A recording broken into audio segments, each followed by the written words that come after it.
Bonjour, bienvenue sur Allo Finance pour faire un point sur la préouverture et on commence comme d'habitude avec la clôture hier soir à New York qui a terminé en petite hausse.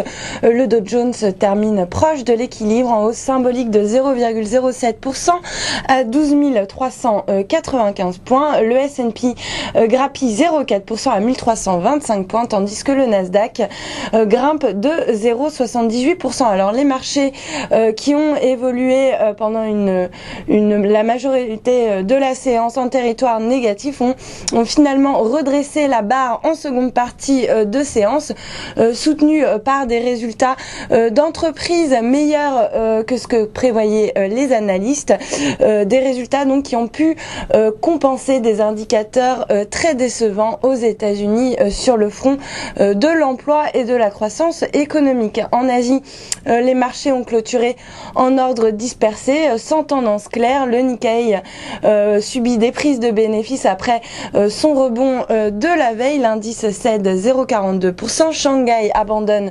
0,83%, tandis que Hong Kong termine dans le vert et grimpe de 0,77%, comme Bombay qui s'est adjugé 0,9%. Sur le front macroéconomique, la Grèce continue d'être au cœur des préoccupations des marchés et d'autant plus après la petite phrase hier de Jean-Claude Juncker qui a ainsi estimé que sans le soutien de l'Union européenne, le FMI pourrait décider de ne pas verser fin juin sa contribution à la prochaine tranche d'aide de 12 milliards d'euros qui est prévue et que doit recevoir Athènes.